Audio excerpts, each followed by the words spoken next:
First Brands Auto Parts has gone bankrupt. We explore why the little-known company's downfall is causing waves in private lending. The rise of stuffed crust pizza. We break down what sent Domino's share price up and why it also matters for grocery giant Albertsons. And banking OG JPMorgan, great earnings, strong facts, but we look at the messages inside the big bank's headline snatching past 48 hours. For Tuesday, October 14th, it's Brew Markets Daily, and I'm Anne Berry.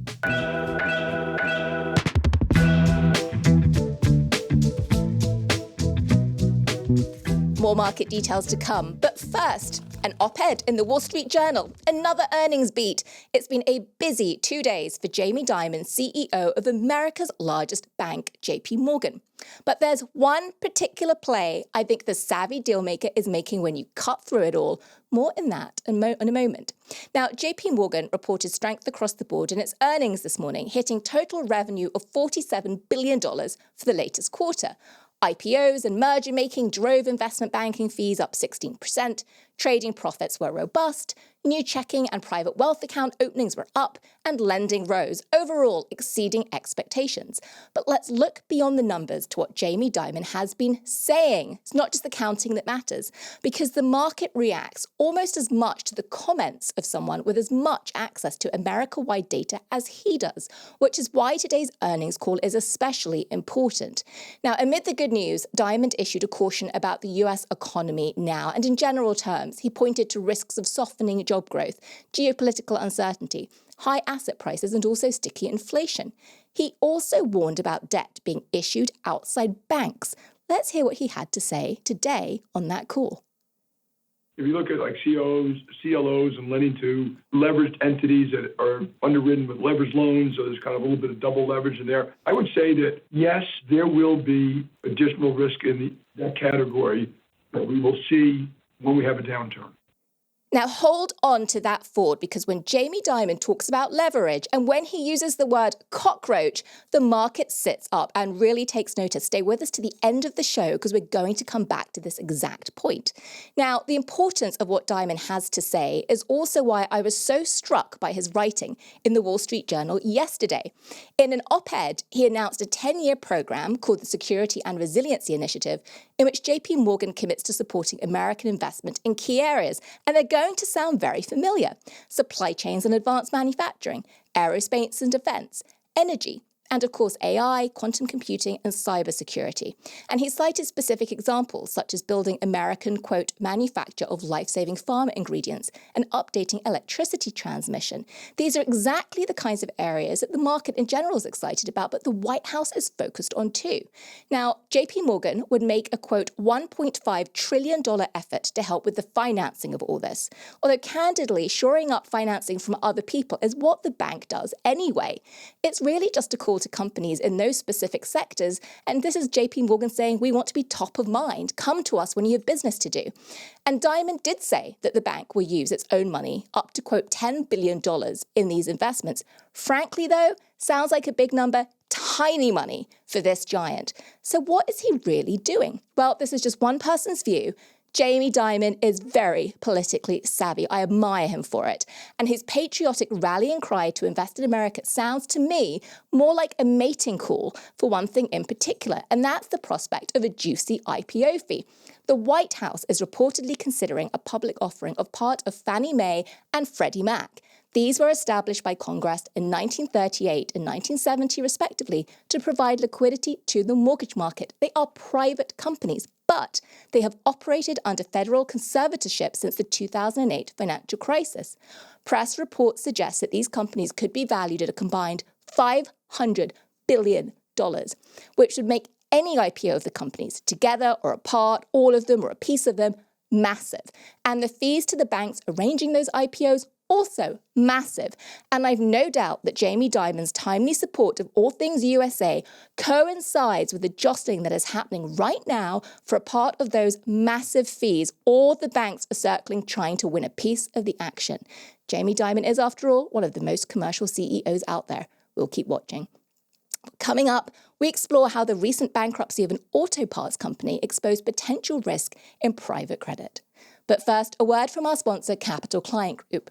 Now, our producer, John, and I were talking about some other podcasts that we listen to. That's right. Some of the best lessons don't come from a classroom, they come from experience. On The Power of Advice, a new series from Capital Ideas and Capital Group, you'll hear from CEOs, investors, and founders about how they built careers, took risks, and reinvented themselves. And if you're starting your own journey, this is the kind of advice you won't want to miss. Published by Capital Client Group, Inc.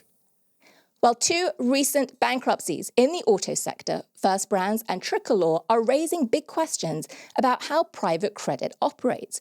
Now, these companies are not household names. I hadn't heard of one of them, and the other I hadn't thought about in many years. But their downfalls could mean the loss of billions of dollars and expose a complex web of debt structures and intermingling, and put a spotlight on the private credit funds propping them up. So let's start with First Brands. And I'm going to say the reason we're bringing this story up, it may seem obscure right now, but stick with us because there are reasons we think that we're going to keep covering this one over the next couple of weeks. Absolutely. So let's start with First Brands. It's a global conglomerate that manufactures auto parts. And I'm not familiar with these. I take the train, but it's brands like Autolite, spark plugs. All right, so the company was founded in 2013 and it grew rapidly using loans to acquire 15 competitors. And so we'll come back to that. And as of last year, the company said it employed 26,000 people, had sales of around $5 billion. And the company filed for bankruptcy last month. It had $10 billion in debt. Yesterday, its founder, Patrick James, stepped down, and new directors within the company are investigating accounting irregularities tied to the company's complex financial arrangements, saying that debt collateral may have been, quote, commingled. So many syllables and so many mentions of the word debt. So as I'm listening to this, John, and I spent some time reading about this over the weekend, so First Brands, multiple layers of financing, multiple layers of debt. And what's emerging in the reporting and the coverage of this is that lenders didn't really have a full picture of what exactly their borrower was doing as it was going out and raising all of this debt. And so the one word that I honed in on there is commingled. Mm-hmm. And I also look at the word layers of financing, right? And those two things, frankly, create a pit in my stomach.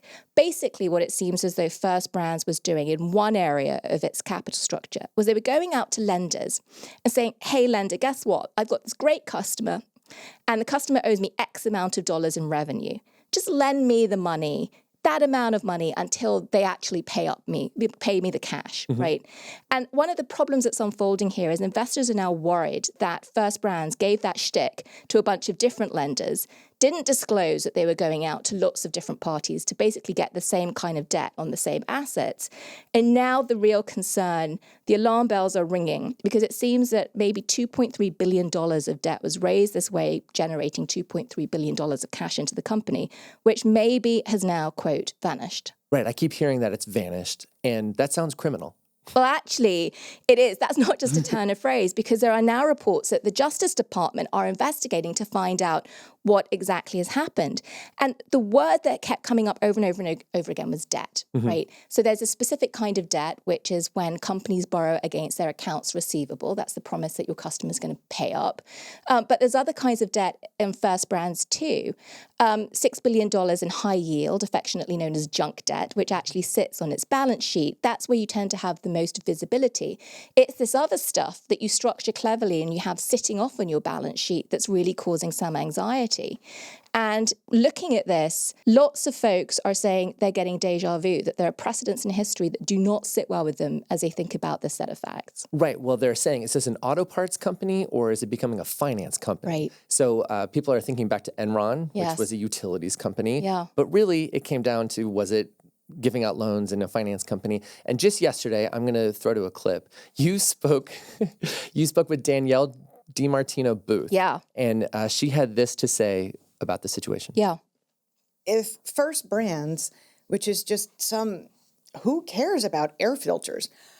If First Brands is our Enron, and we are finding out every single day that it is a massive financing company.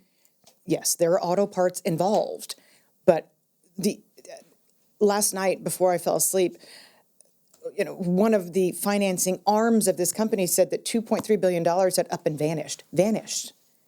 And I'm like, oh, this is so Enron or Tyco or WorldCom. Interesting. So Danielle's seen a lot. John. Yes. So the fact that she's looking back and saying, I'm having deja vu here was just one of the highlights of that conversation was actually getting her perspective on this. And this has made markets nervous because some of the banks that are affiliated with the lending here, Jefferies, UBS, BlackRock, they've been affected. And Jefferies stock fell 18% after these losses came out, thinking, are they going to have large exposure to this? Right. So there's something about this that really is just starting to rattle folks. It is, again, that sense of deja vu. An 18% drop in your stock price after news like this comes out is incredibly meaningful. There's a real red flag, so much so that the CEO actually had to come out and reassure investors into Jefferies that he actually thinks this will be contained and everything will end up being manageable. Also, just to give another sense, this Enron analogy, it's an important one because it reminds us of all the machinations and the way that this kind of behavior happened. Enron, though, at the time that its troubles were surfacing, its peak market cap was $70 billion. At the time, it was the 7th largest publicly traded company in the United States. So just in terms of scale, I don't want to sort of overstate, but it's the substance of this that really matters. And the other issue here is Tricolor, the other company that has gone bankrupt, is also starting to utter another word that's giving people the jitters. That's right. Subprime auto loans.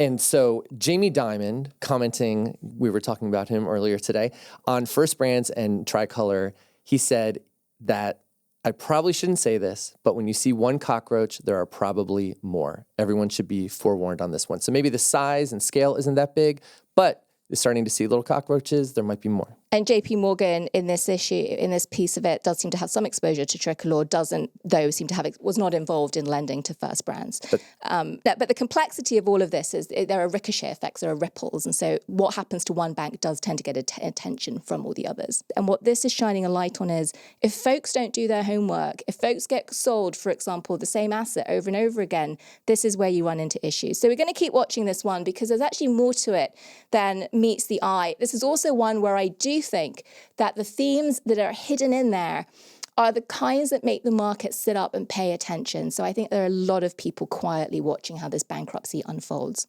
Let's take a quick break, and when we come back, why Domino's and Albertsons stocks are up today and what it might say about consumer sentiment.